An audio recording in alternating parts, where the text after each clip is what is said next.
റമദാനിൽ നോമ്പ് നഷ്ടപ്പെട്ടവർ ഷവ്വാലിലെ 6 നോമ്പ് എടുക്കുമ്പോൾ രണ്ടും കൂടി ഒരുമിച്ച് നിയ്യത്താക്കി നോക്കാൻ പറ്റുമോ? ഇല്ല. ഒന്ന്, ഷവ്വാലിലെ 6 നോമ്പ് എന്നത് റമദാൻ പൂർത്തിയാക്കിയവർക്കാണ് സുന്നത്താകുന്നത്. ഒരാളെ സംബന്ധിച്ചിടത്തോളം റമദാനിലെ നോമ്പ് എടുക്കുകയാണെങ്കിൽ അത് മൻ സ്വാമ റമദാന വ അത്ബഅഹു സിത്തം മിൻ ഷവ്വാൽ എന്നാണ്.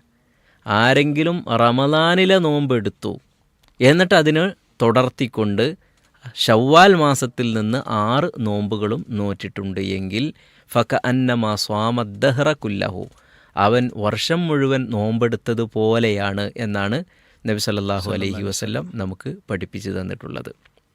അതുകൊണ്ട് ആ റമദാൻ മാസത്തിലെ നോമ്പ് എടുത്തവനാണ് എന്ത് ചെയ്യേണ്ടത്? ഈ നോമ്പ് എടുക്കേണ്ടത്. അതിൻ്റെ അർത്ഥം റമദാനിലെ നോമ്പ് ഏതെങ്കിലും ബാക്കിയുണ്ടെങ്കിൽ വേറൊരു സുന്നത്ത് നോമ്പ് നോക്കാൻ പാടില്ല എന്നല്ല. റമദാനിലെ നോമ്പ് ബാക്കിയുണ്ടെങ്കിൽ ഷവ്വാലിലെ നോമ്പ് നോക്കാൻ പാടില്ല.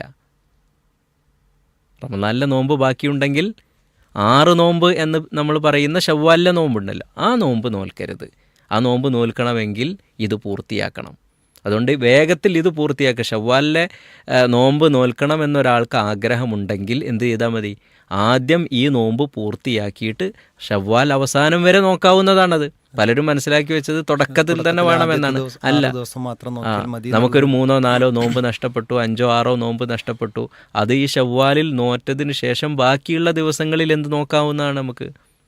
ഷവ്വാലിലെ 6 നോമ്പ് ഷവ്വാൽ മാസം കഴിയുന്നതിന് മുമ്പായിട്ട് ചെയ്താൽ മതിയാകുന്നതാണ് എന്നർത്ഥം. അപ്പോൾ ഇതിൽ വളരെ പ്രത്യേകമായി ശ്രദ്ധിക്കേണ്ട ഒരു വിഷയം, റമദാൻ കഴിഞ്ഞ് ആദ്യത്തെ 6 ദിവസം, അതായത് പെരുന്നാളിൻ്റെ ദിവസം കഴിഞ്ഞാൽ പിന്നെ തുടർച്ചയായ 6 ദിവസം മാത്രമാണ് ഷവ്വാലിൻ്റെ 6 നോമ്പ് എന്ന് ധരിച്ചു വെച്ച ആളുകളുണ്ടാണ്. അത് ഇമാം നവവി റഹ്മത്തുള്ളാഹി അലൈഹി ഒക്കെ വിശദമായി പറയുന്നുണ്ട്. ഏറ്റവും നല്ലത് ആദ്യത്തെ 6 ദിവസങ്ങൾ തന്നെയാണ്, അത് മറന്നു പോകാതിരിക്കാനും മറ്റുമൊക്കെ. എന്നാൽ ആ മാസം മുഴുവനായിട്ട്, കാരണം ഹദീസിലുള്ളത് വഅത്ബഅഹു സിത്തം മിൻ ഷവ്വാൽ, ഷവ്വാലിൽ നിന്ന് 6 എന്നാണ് പറഞ്ഞിട്ടുള്ളത്. അതുകൊണ്ട് ആ ഷവ്വാലിൽ നിന്ന് ഏതെങ്കിലും 6 ദിവസങ്ങൾ അതിലേക്ക് ചേർത്തി പറഞ്ഞാൽ മതി, ചേർത്തി നോമ്പ് എടുത്താൽ മതി എന്നർത്ഥം.